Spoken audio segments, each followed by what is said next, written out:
Je vous le disais dans les titres, la Fédération sénégalaise de football ne compte pas rester les bras croisés. L'État du Sénégal non plus. Des recours tous azimuts sont prévus pour contester la décision de la CAF de déchoir les Lions de la Teranga de leur titre de champion de la Coupe d'Afrique des Nations. Les derniers rebondissements de cet énorme coup de théâtre survenu à la surprise générale. Le récit, Grégory Fontana.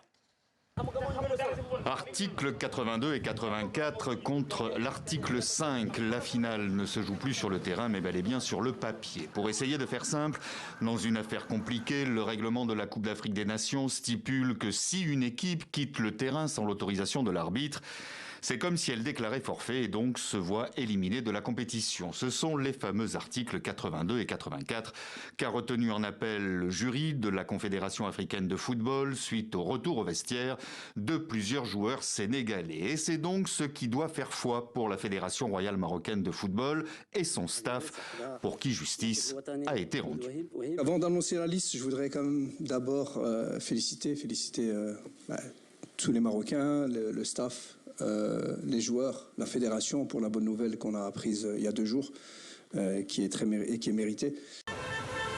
Une victoire méritée donc pour le Maroc, que l'on ne voit pas du tout du même œil côté Sénégal, qui évoque l'article 5, non pas celui du règlement de la CAN, mais celui des lois du jeu, à savoir celui du Conseil international du football association, l'instance qui détermine et fait évoluer les règles du football. L'article 5 est tout aussi clair, l'arbitre est le seul maître à bord.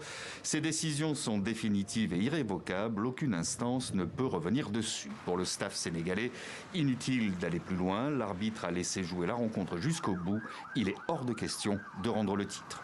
Vous avez vu comment le match s'est déroulé? Moi, je ne vais pas revenir sur des détails. Il y a eu un penalty qui a été tiré et raté.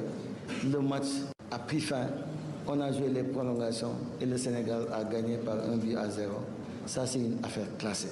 Ce sera donc au tribunal arbitral du sport à Lausanne de trancher l'ultime recours qui était hier au cœur du Conseil des ministres sénégalais où le gouvernement a reçu comme consigne présidentielle d'entamer tous les recours nécessaires pendant que l'ambassade du Maroc appelait ses ressortissants installés au Sénégal à rester calmes, à ne pas jouer les provocateurs y compris sur les réseaux sociaux.